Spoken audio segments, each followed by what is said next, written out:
Well, hello there, everyone, and welcome. My name is the Mayor Jason Smith, and we are trying to make Impact Wrestling the best wrestling promotion in Total Extreme Wrestling 2013. And so far, we're getting there, I guess would be the best way to describe it. We're coming along pretty well, I suppose. Also, in this episode, we will talk about the 2005 Destination X pay-per-view live from Orlando, Florida in the TNA Impact Zone.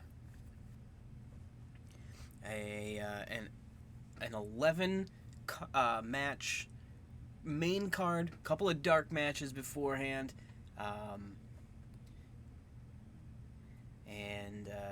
A lot of rehashed stuff, I guess. We'll talk about it as we go on.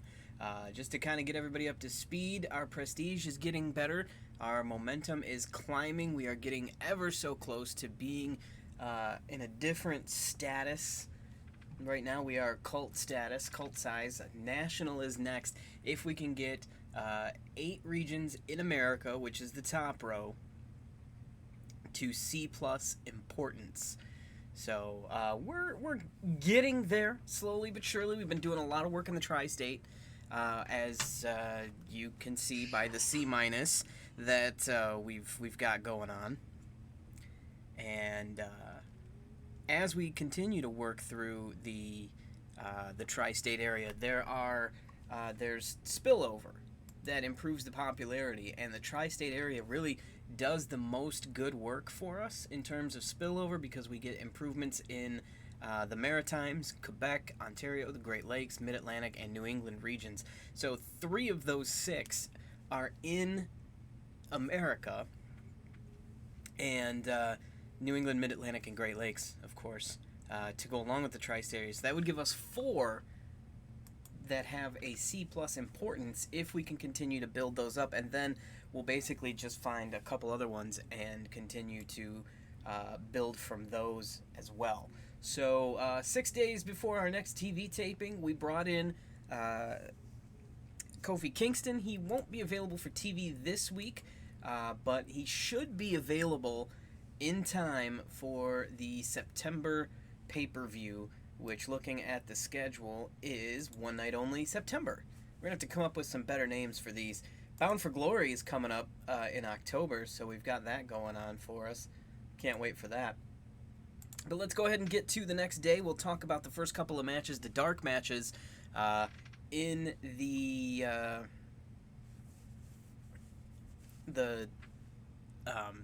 pay-per-view Destination X 2005. 775 people, that's a sellout in the Impact Zone back in 2005.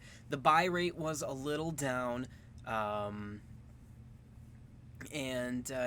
it was a pretty good pay-per-view, one of the best that they had put on in their short history. The first match on the card, the dark match, Chris Candido and Andy Douglas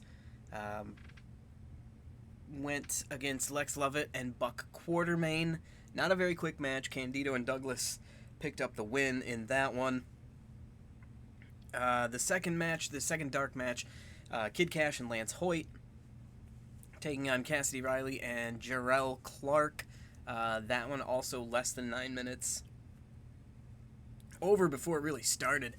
And Cash and Hoyt got the win in that one. And then that did it for the dark matches. Then we got to the preliminary matches and the main event matches, which we'll talk about here in a little bit. I really wish that Nick Nemeth, Dolph Ziggler, would have signed with us in Impact. I reached out to him to try to sign him when his contract was in the final month, and he turned us down saying we were too small. So we're going to go ahead and continue to try to bring in guys that I think can help us. You see there, officially, where did it go? That he got a contract extension. I just saw it. There it is. Contract extension for Dolph Ziggler. There it is. Angelo Dawkins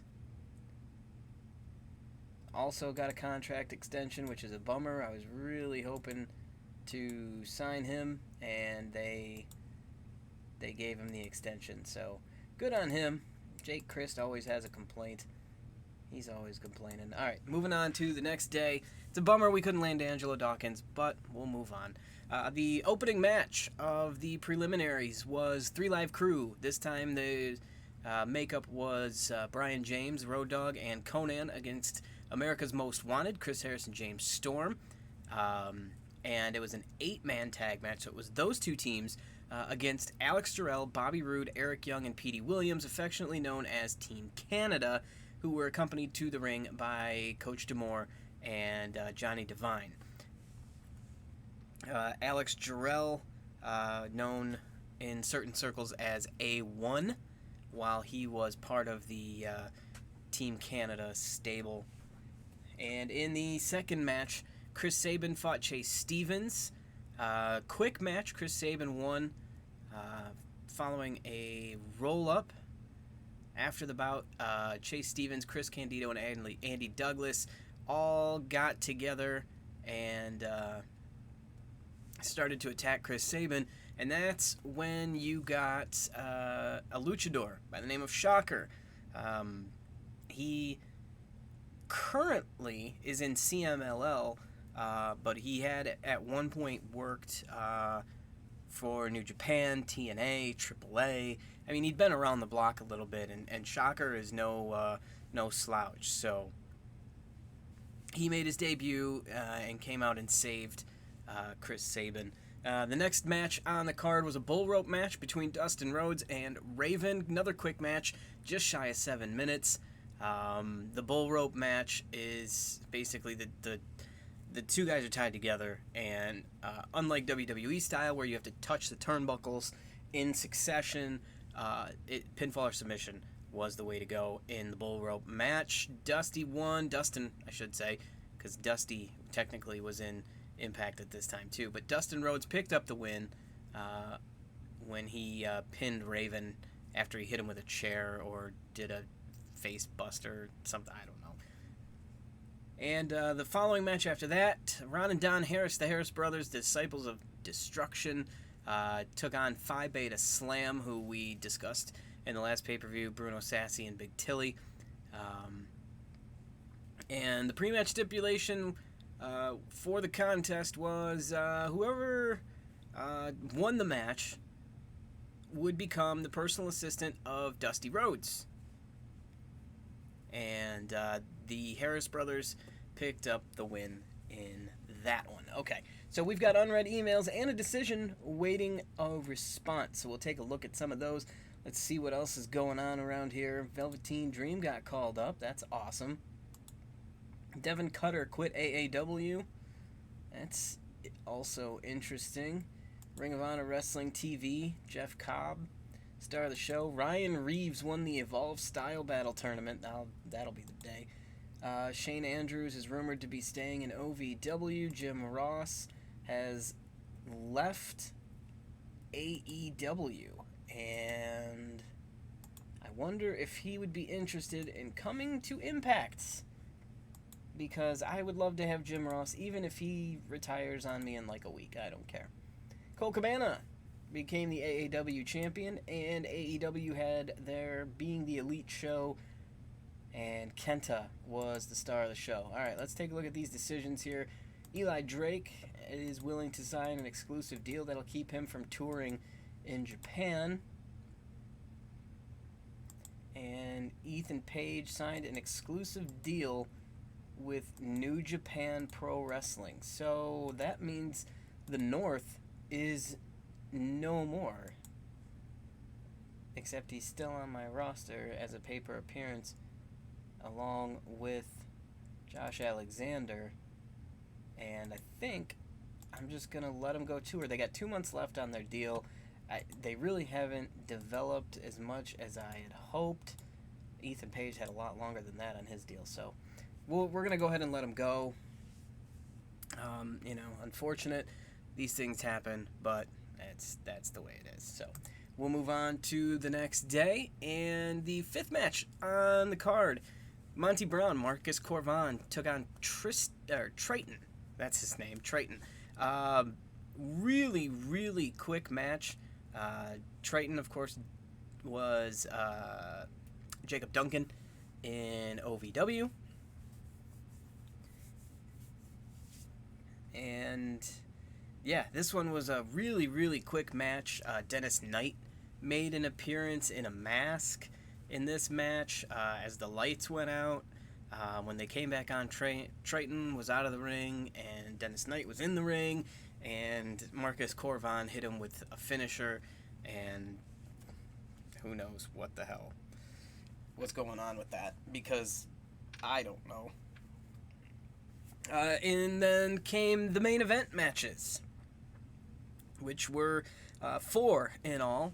A Falls Count Anywhere match, a First Blood match, an Ultimate X match for the X Division Championship, and an NWA World Heavyweight Championship matchup.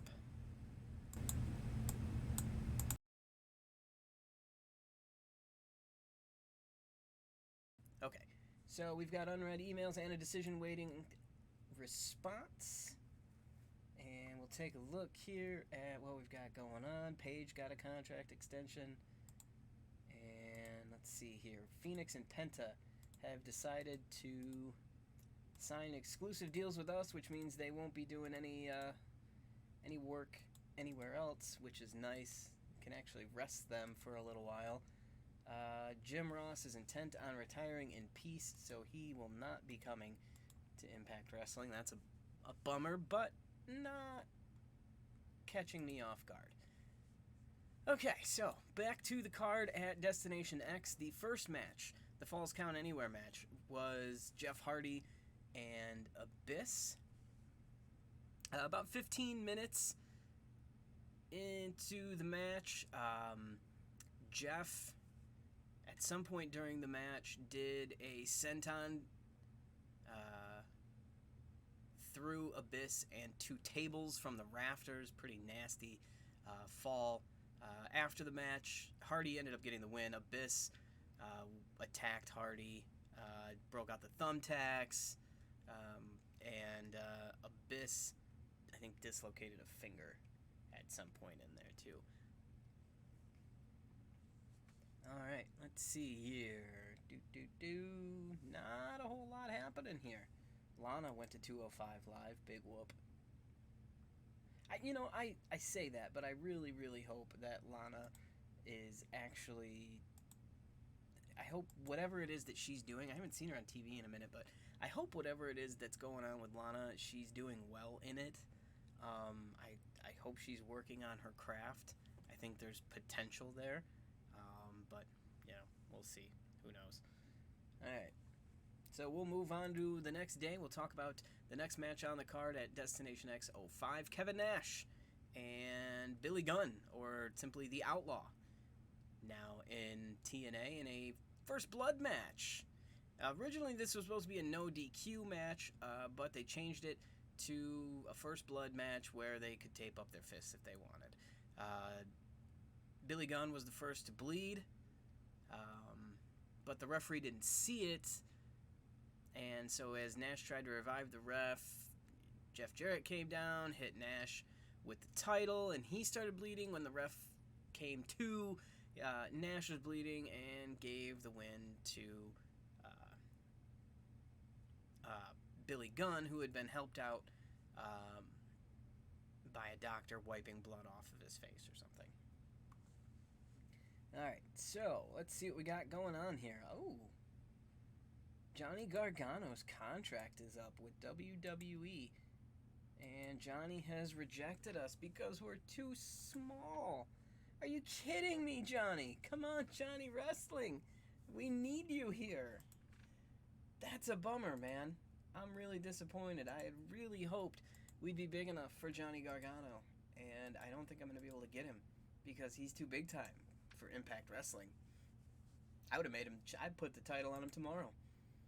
Alright, we'll go to the next day. We'll talk about the Ultimate X match for the TNA X Division Championship. AJ Styles faced Christopher Daniels, Elix Skipper, and Ron Killings in a 25-minute battle.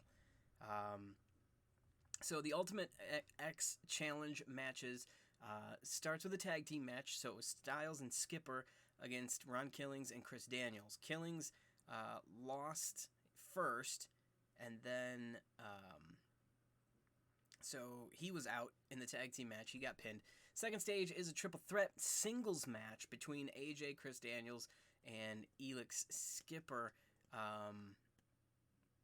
Chris Daniels did a backflip off of the structure that they use for Ultimate X.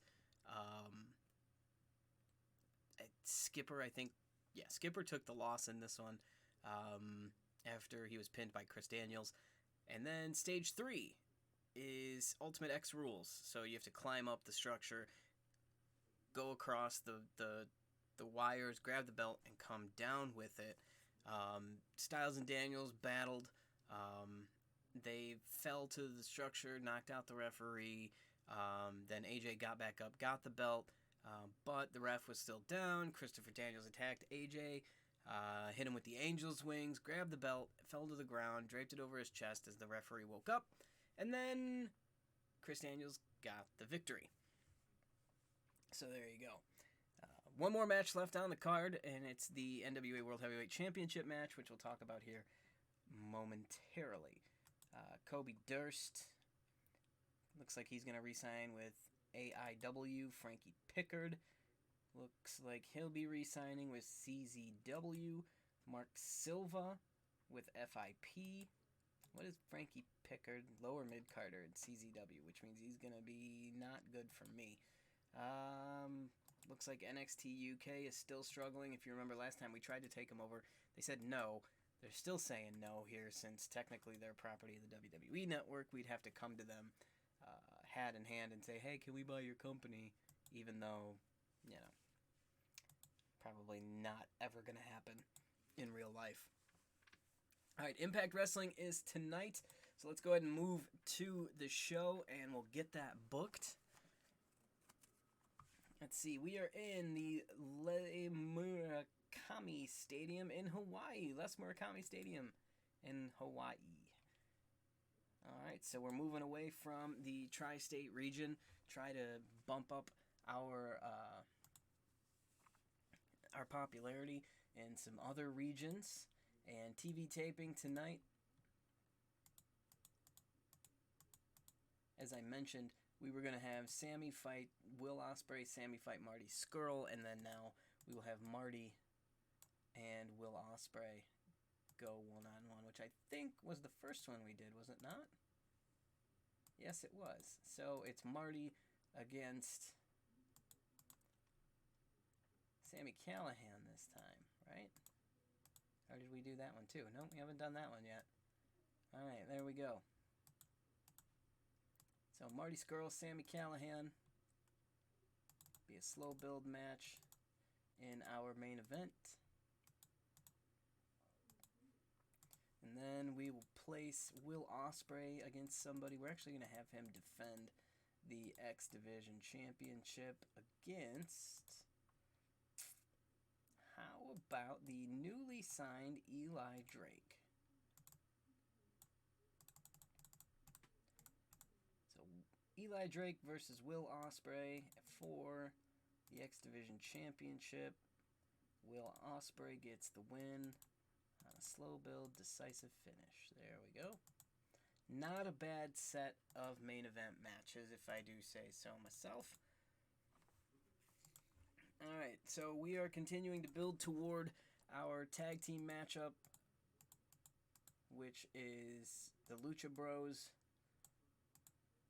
against our friends, the Killer Elite Squad. So we'll go Penta versus Lance Hoyt, one-on-one here.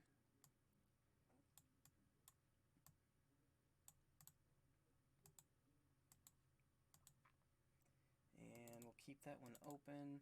Decisive win. And we will go another one-on-one match with Harry Smith taking on... Where that pesky.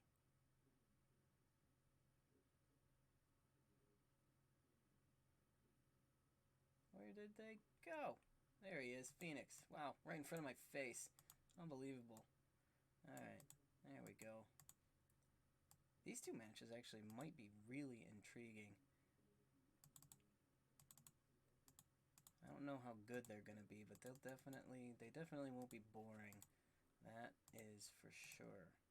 Alright, so tag team matchup. We're actually going to do a tag team triple threat just to sneak the Coffee Brothers into a match here. We haven't had the Coffee Brothers on TV in a while, and you know what? It's probably time we put them into something here.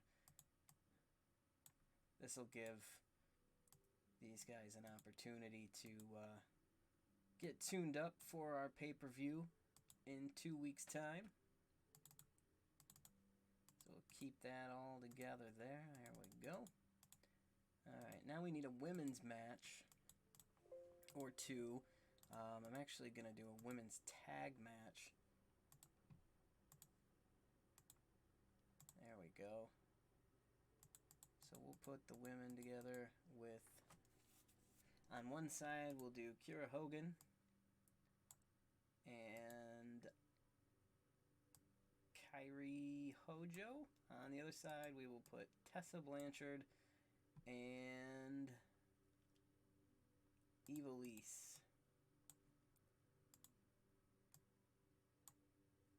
And we'll put Kairi on TV, and you know what, Kairi? Just because you've got some minor morale issues, I will let you get over on the women's champ. How about that? So you can stop your crying about nonsense. Okay, 35 minutes left. We've got a handful of main eventers to get on TV, show their pretty faces on television. We've got 8 of them, to be exact, to go across 35 minutes of TV. So, let's do Bully Ray versus Sean Spears. I don't think I've ever done that one. I have not.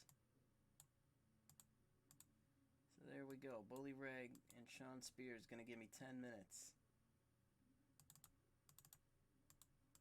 Have them work the crowd, get this thing moving. And then we will do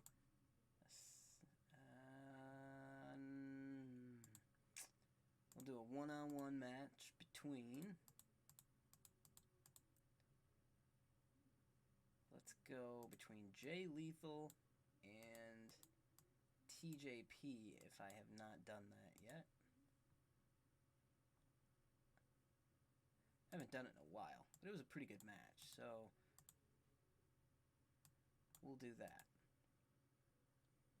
And we'll have them go all out. Oops.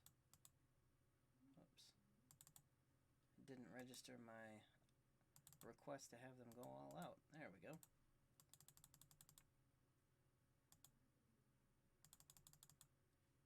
Alright, and then last but not least, we will do a fatal four-way between our remaining main event and upper mid guys, Alex Shelley, Eddie Edwards, Johnny Impact, and Rich Swann. So this one gets to go 15 minutes. There we go. And we'll work the crowd with a decisive finish. Alright, there's 125 minutes. And let's get this show going. So, great match to start off the show. Alex Shelley, Eddie Edwards, Johnny Impact, Rich Swann. Rich Swann with the win. B- rating. C+ for Jay Lethal and TJP. Got a B- out of our women's tag match. Great stuff there. That is good news. Not so good from Bully Ray and Sean Spears. Decent out of Pentagon and Lance. Really good out of our triple threat tag team matchup. Pretty good from Harry Smith and Phoenix as well. Eli Drake and Will Ospreay, as Ospreay continues to defend his title left, right, and sideways. And our other main event match, Sami Callihan defeats Marty Scurll. B- rating there. Our increasing popularity in 21 regions yet again, a B- show, which at this point I will absolutely take. And while we wait for the day to roll through, we'll talk about the main event match from Destination X 2005. So, main event is a ringside revenge match that Dusty Rhodes put together between Jeff Jarrett and DDP. So basically, everybody outside the ring that surrounded the ring, like lumberjack style, had been previously attacked by Jeff Jarrett. So you had names like R-Truth, Marcus Corvan, the Road Dogg, Larry Zbyszko, Chris Candido, Conan was out there. 20-minute match, and it was decent, I guess. But then Marcus Corvan got in and hit his finisher on DDP, and then Jeff Jarrett, he pulled Jeff Jarrett on top of DDP for the win. So all in all, most people were pretty positive about this pay-per-view. Had some good spots to it. The buy rate, as I mentioned, was a little bit down, and it really was a good entry point into the next pay-per-view, which was full of gimmicks. Full of gimmicks. It was basically every match was a steel cage match at Destination X, which is the next pay-per-view, and we'll talk about that in the next episode. Yeah, Destination X and Lockdown, I should say, was the next pay-per-view, was steel cage matches. But we'll talk about that next time. But this was kind of a good entry point for that because you had a bunch of gimmick matches towards the end of the show, and it led well to the Lockdown pay-per-view, which took place in April. And on the cover, you had Billy Gunn, Jeff Jarrett, DDP, Kevin Nash, and AJ Styles front and center, live from the Impact Zone. This also led to, I don't want to say this was the reason Chris Candido died, but the injury that Chris Candido suffered basically kicked off a stream of events that ended with Chris Candido passing away. So you had him get hurt. You had the need for surgery for Candido from that injury. During the surgery, or as a result of the surgery, Chris had the blood clot issue, and that's what killed him. So, I mean, it's kind of, that's exactly what it is, and that's what led to his passing.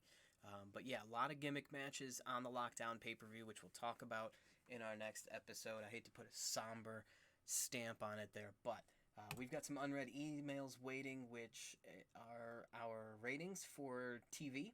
We drew almost 2,700 fans, 2,669, nice, in Hawaii. Mojo Rawley is headed to back to WWE. ACH and Jackson Riker, that is, win the NXT Tag Team Championship. Tenera Conti and Deanna Purrazzo tagged up. NXT pay-per-view was stolen by Shayna Baszler, so good for her. Chuck Mambo is a hot property loaded with potential as a young lion, and he works in the British Isles. I'm not going to take a chance on him because I don't have a developmental territory right now, so.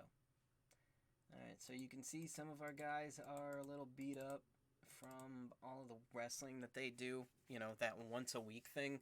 Really grueling. But yeah, so we'll keep an eye on that. Our rating on Fight Network was down just a tick. It was down just a tick on Spike and up on Pop, which is awesome. That's great news because we were really in trouble there for a minute with the Pop TV ratings.